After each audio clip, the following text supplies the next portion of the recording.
Hello everyone, I'm Dr. Deepthi. I'm consultant pediatrician at Sandhanu Clinics and Diagnostics, Kajagoda. Today I'm going to talk to you about the most frequent problem encountered in children, which is URI or URTI. URI stands for upper respiratory illness or upper respiratory tract infection. Today during this discussion, we will talk about the causes, the signs and symptoms, management, the warning signs and the complications of the URI. Coming to the causes, in children, about 80 to 90% of the time, the URI or the upper respiratory infection is caused by virus. Viruses are of different kinds. They are adenovirus, rhinovirus, influenza which is flu virus, parainfluenza and respiratory syncytial virus which is an RSV virus.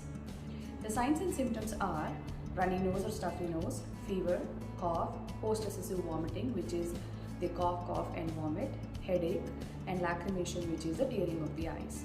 In addition to that, some other symptoms might be there which is like loose stools, etc.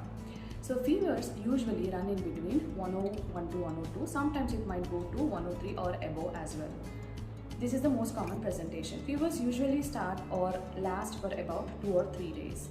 The runny nose or the stuffy nose along with the cough will usually last for about 7 to 10 days with or without treatment. Fevers are usually in between 101 to 102. Sometimes it can go up till 103. Fevers usually last for about 2 or 3 days. After that, the fever subsides. But the cold or the stuffy nose and the runny nose along with the cough usually go for about 7 to 10 days. The coughs are usually seen during the nights or when the child lays down because of the postnasal drainage, which means the secretions from the nose, they go back down the throat and tickle the throat and cause the child to cough. So when they start coughing, they cough so excessively that they vomit. And the lacrimation. Lacrimation is nothing but the tearing of the eye. This is because we have to know that the tears, when we tear, that we also have a nasal secretions because the tears run down into the nose. So when the nose is stuffed up with all the secretions, the tear ducts are blocked and there will be lacrimation. These are the signs and symptoms. Now coming to the management. About 80 to 90% of the time we can manage this at home with supportive care. So for fevers, we have to give the fever medicine. So according to the weight of the child, the dose changes. So you need to be aware. So you need to consult your pediatrician regarding the dosing of the fever medicine. So fever medicine, even after you give the fever medicine, sometimes the fever takes time to go down.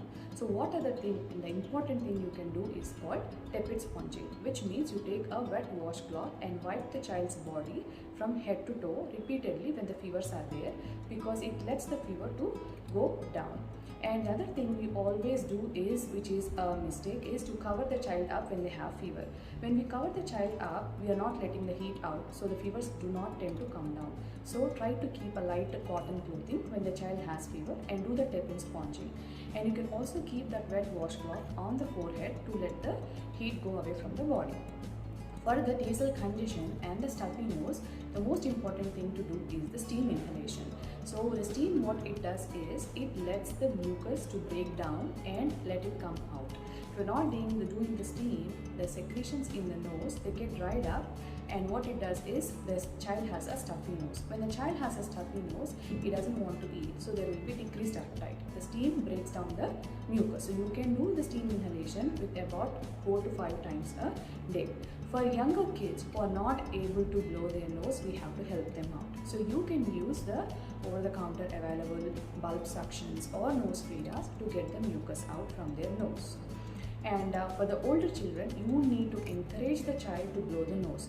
What children mostly do is they suck the snot up, like then they start to eat or swallow it up. So the mucus is not coming out. So when it goes down the throat, it makes them gag and vomit.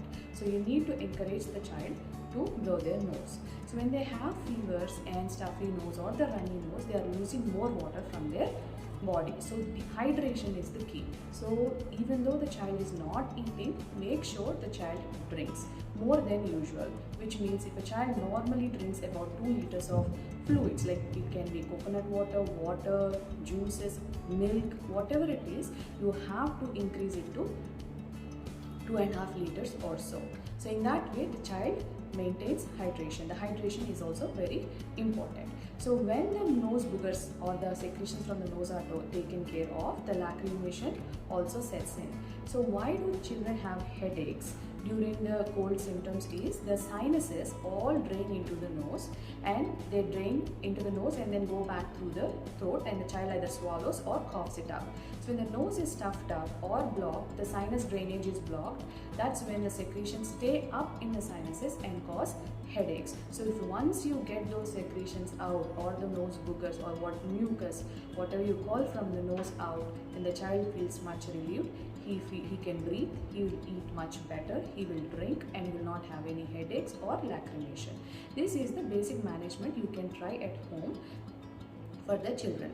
What are the warning signs? This is very important because you are managing at home, but when to seek the pediatrician's help or when to take them to the emergency room. So these warning signs are when the child has respiratory distress, which means the child is breathing at a faster rate, more than usual. It varies with the age. So you need to talk to your pediatrician about the rate and all that stuff. So when they breathe faster, or when they're breathing, they are sucking in the muscles that your ribs are seen, and also they suck up the muscles in the throat. So when they are using those accessory muscles to breathe, that's when it means that they are in the respiratory distress. If you have pulse ox at home, if you are checking the saturations, if their saturations are less than 94% when the child is awake, that's also one more sign you can identify and take the child to the nearest clinic or the hospital. Even before that, whenever child gets sick, you need to talk to your pediatrician to know the appropriate dosage of the medications. You cannot use over-the-counter medications. And these are the warning signs. And for the cough, do not use the over-the-counter cough medicine, because for younger kids we don't usually use them because it suppresses the cough, keeps the secretions inside, that leads to the secondary bacterial infections and pneumonia. Now coming to the complications. So if the infection stays for longer, the complications will be sinusitis, which is the secretions in the sinuses get infected by the bacteria and lead to sinusitis. Then they will have the otitis media, which is the ear infections, and then they will have the vomitings, excessive vomitings, and lead to the dehydration. So these are the complications which we see in the kids when they have the common cold, which we can prevent by identifying them and sucking the boogers out, or helping the child to get the secretions from the nose. I hope this discussion helps you in identifying the warning signs and seeking immediate medical attention for the kids.